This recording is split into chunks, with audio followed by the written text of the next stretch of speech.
So in a vertical farming setting, you're using way less water because it's in a controlled environment. So you're recirculating the water in the system, it filters it through. You often are adding nutrients back into that filtered water and it's being recirculated again. So you control all of the environmental aspects in order to create the best growing environment for that plant.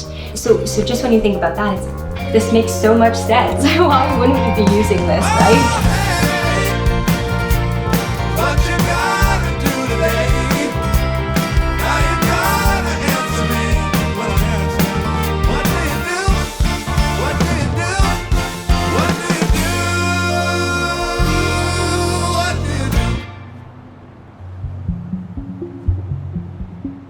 It's been really busy on the fast side of things, which is awesome. We are prioritizing Adapt Ag. I'm not sure if everybody, obviously I know it's buzzed around the office right now. We've been given the okay by them to do a 3-month pilot project. We're an indoor farming brokerage. We work with technology providers who offer these systems, and we work on behalf of our clients to connect them with the best technology for what they're trying to achieve. We realize there's a gap for companies who are coming into the space in being able to operate them. So what we do on my side of the business is close that gap by providing new companies and new entrepreneurs with farmers to help them operate their system, to get them operational, and then either we train them to operate them independently, or we stay on and operate them indefinitely. Because really we just want more people to enter the space to make it, to make food more locally available, to have it fresher, it doesn't have to travel as far, all of these things. So the more companies who are offering indoor agricultural produced food is the better, really. Because we're a startup company, my job is quite dynamic. We have a very lean team, so sometimes it's whatever needs to be done. It doesn't matter if it's in your job description, it needs to get done. My agenda, I'd be lost without it. If it's not in here, it's probably not going to get done. So I'm like a huge note taker and agenda person. Some people like put everything in their online calendar. I tend to add things to my calendar, but for the most part, I start with my agenda and I like to work from written notes. So that's kind of the old school side of me for sure. It's kind of a bit of an interesting way I got here. I don't have an agronomy background, and so I was kind of figuring out, where do I fit in? Do I want to go and become a grower? Do I need to go back to school? But I know this is the right industry for me. Indoor agriculture is where I need to be. And then I just quit my job without anything lined up, which is, I think for me, I just needed a bit of a break. And I had been listening to this podcast called the Vertical Farming Podcast, and this company called Cultivatd was sponsoring. And I was like, okay, this company is local, they're in Ottawa, so they're not far from where I live. So I sent him an email and just said like, hey, I'm totally new to the industry. I'm looking to get in. This is my background. Would you be interested in talking? And Eric Levesque emailed me right back and set up a call, and literally within 2 weeks they had brought me on as a consultant.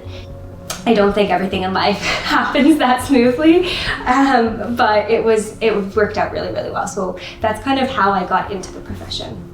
A lot of my time is spent listening to what our clients are really looking for, understanding their needs, and then from there building proposals and matching the service offerings we have to what they're looking to achieve.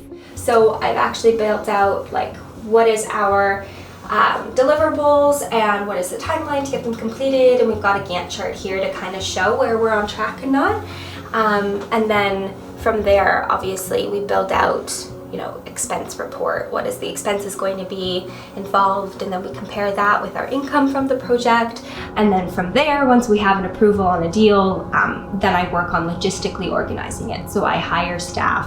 I'm interviewing people, recruiting for different roles and different farms. Like I love getting down to, okay, who am I going to hire for this? And meeting people and talking to them about it. And just really bringing value through that service, right? And having those client connections and building those relationships is really, really fun. So microgreens are actually a common crop. These ones don't look super great, to be honest, but They usually look a lot more lush, but they're great for putting on tops of like avocado toast or adding to salads and those sorts of things.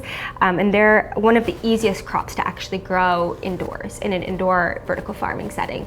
You know, I have friends who sometimes say to me, like, I don't know if I qualify for that role because my skills aren't an exact match.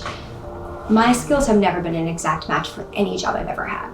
But I have applicable skill sets that I've been able to apply, and they might not exactly match, I might not have all of the qualifications, but if you think you could do the job, if you feel interested in the job, go for it. The worst you can do is not get the job, but you'll gain the valuable experience of going through the interview process, talking to people who you could potentially be working with. It's a great opportunity to learn just as you go. You have to. This industry is forever changing.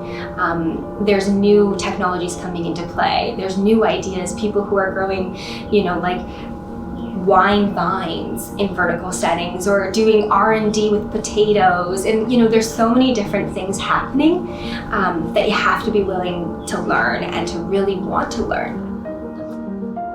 I've always been super passionate about the environment. Everybody in this industry cares about sustainability, about, you know, food production that is more local and sustainable for communities. So for me, all of the dots just kind of lined up. What I'm doing means more than just, you know, it's not just a paycheck that I'm worried about. It's about, you know, what is our company doing for the betterment of this industry, which is really trying to achieve better food production for the entire world, and to make sure that by 2050, when we're expected to have 9 billion people on this planet, we can actually feed everybody. So there's just that mission of our entire industry is what really inspires me.